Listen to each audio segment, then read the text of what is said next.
यही मेरा वतन। कहानी मुंशी प्रेमचंद। आज पूरे 60 बरस के बाद मुझे अपने वतन, प्यारे वतन का दर्शन फिर नसीब हुआ।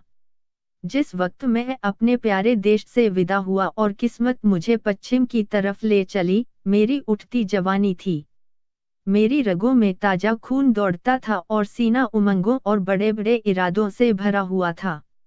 मुझे प्यारे हिंदुस्तान से किसी जालिम की सख्तियों और इंसाफ के जबरदस्त हाथों ने अलग नहीं किया था। नहीं, जालिम का जुल्म और कानून की सख्तियां मुझसे जो चाहें करा सकती हैं, मगर मेरा वतन मुझसे नहीं छुड़ा सकती। यह मेरे बुलंद इरादे और बड़े बड़े मंसूबे थे जिन्होंने मुझे देश निकाला दिया। मैंने अमेरिका में खूब व्यापार किया, खूब दौलत कमाई और खूब ऐश किए।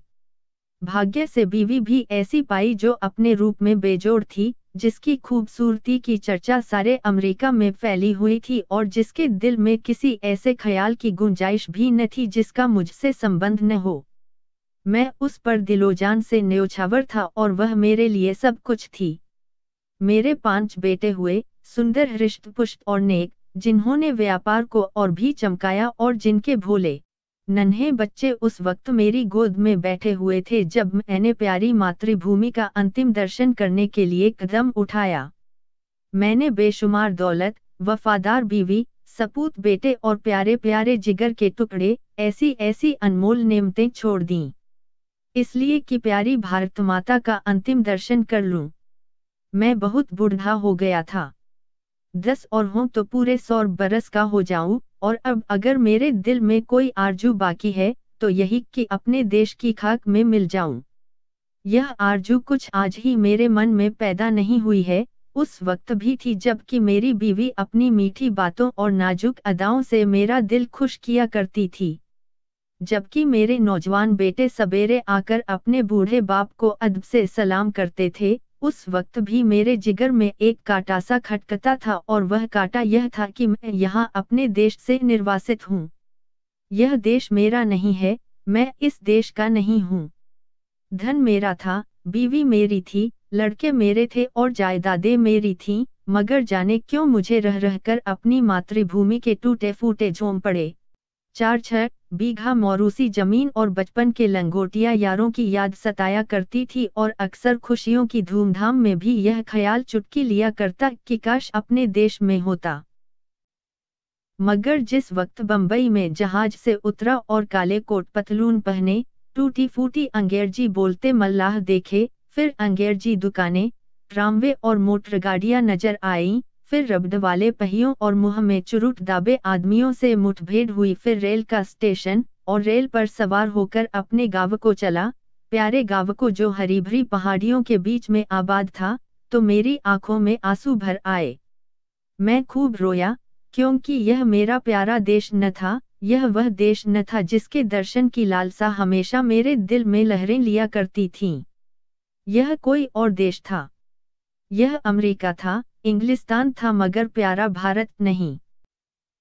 रेलगाड़ी जंगलों, पहाड़ों, नदियों और मैदानों को पार करके मेरे प्यारे गांव के पास पहुंची, जो किसी जमाने में फूल पत्तों की बहुतायत और नदी नालों की प्रचुरता में स्वर्ग से होड़ करता था। मैं गाड़ी से उतरा तो मेरा दिल बासों उछल रहा था, अब अपना प्यारा घर देखूंगा, अपने बचपन के प्यारे साथियों से मिलूंगा। मुझे उस वक्त यह बिल्कुल याद न रहा कि मैं 90 बरस का बूढ़ा आदमी हूँ। ज्यों-ज्यों मैं गांव के पास पहुंचता था, मेरे कदम जल्द जल्द उठते थे और दिल में एक ऐसी खुशी लहरें मार रही थी जिसे बयान नहीं किया जा सकता। हर चीज पर आंखें फाड़ फाड़ कर निगाह डालता यहाँ, यह वो नाला है जिसमें हम रोज घोड़े नहलाते और खुद गोते लगाते थे, मगर अब इसके दोनों तरफ कांटेदार तारों की चहार दीवारी खींची हुई थी और सामने एक बंगला था जिसमें 2-3 अंग्रेज बंदूकें लिए इधर उधर ताक रहे थे। नाले में नहाने या नहलाने की सख्त मनाही थी।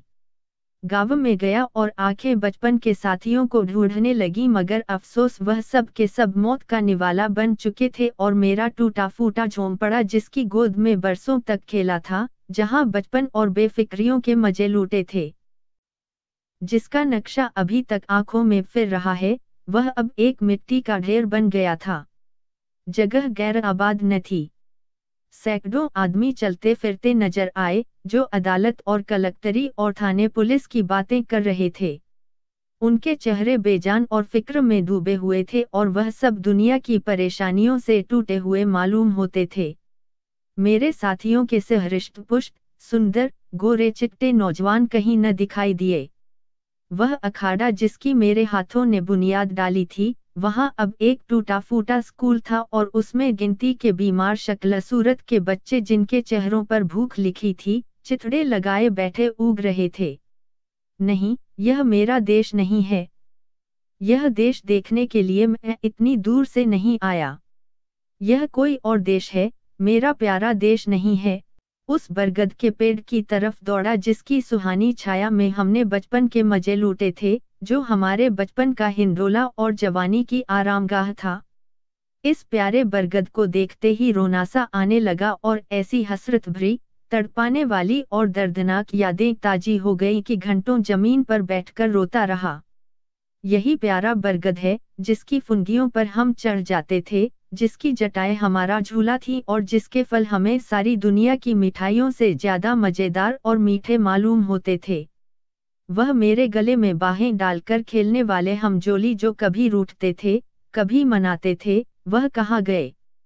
आह, मैं बेगरबार मुसाफिर क्या अब अकेला हूँ?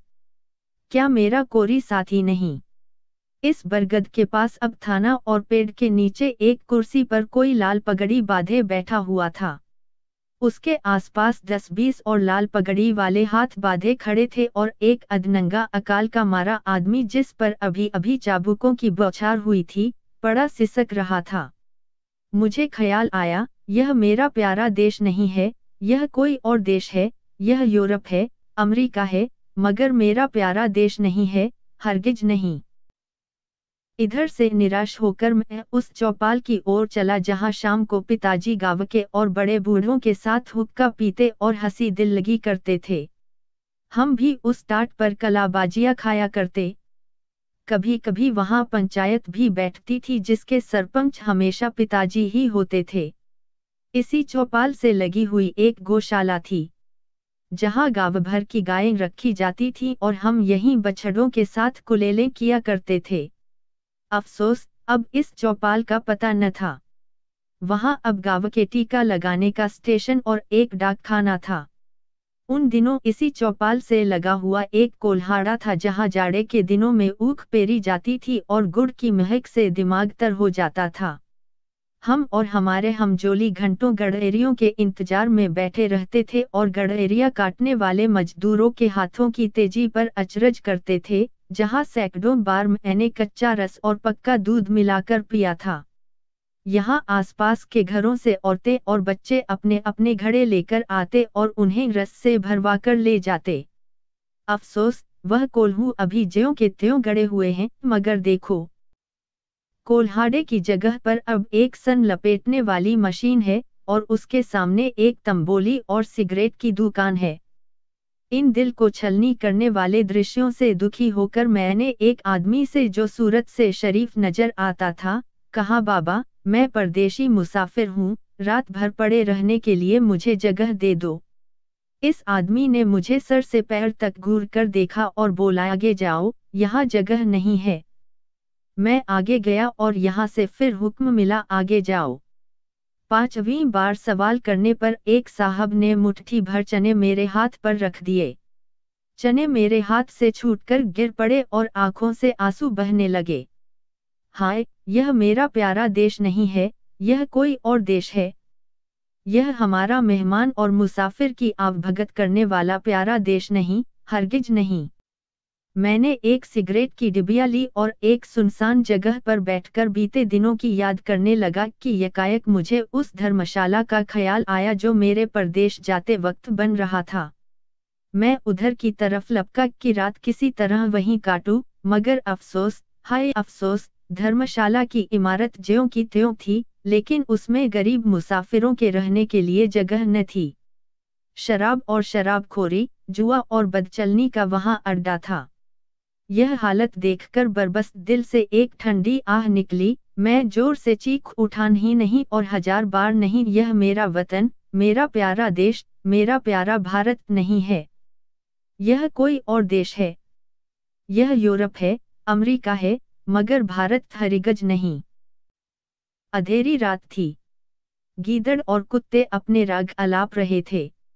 मैं दर्द भरा दिल लिए उसी नाले के किनारे जाकर बैठ गया और सोचने लगा कि अब क्या करूं।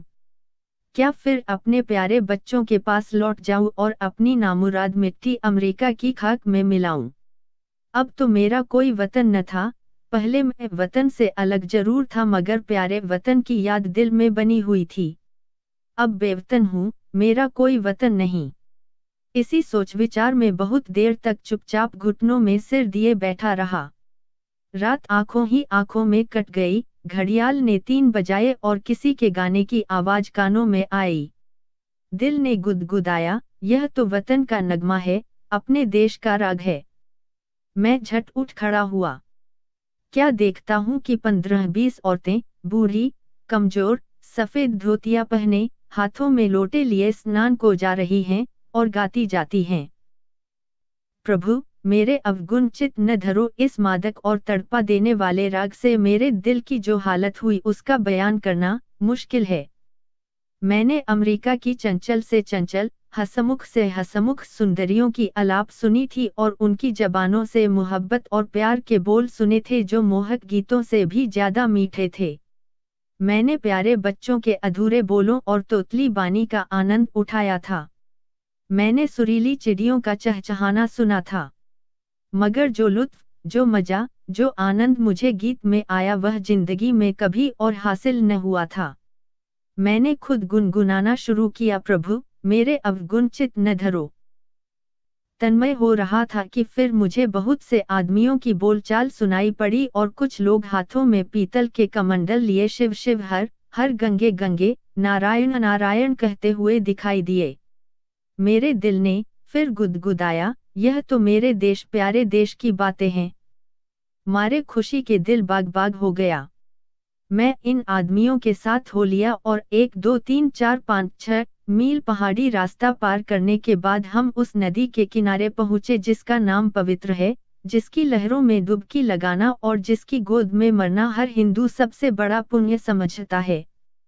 गंगा मेरे प्यारे गांव से 6-7 मील पर बहती थी और किसी जमाने में सुबह के वक्त घोड़े पर चढ़कर गंगा माता के दर्शन को आया करता था। उनके दर्शन की कामना मेरे दिल में हमेशा थी।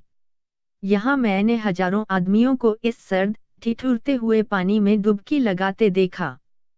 कुछ लोग बालू पर बैठे गायत्री मंत्र जप रहे थे।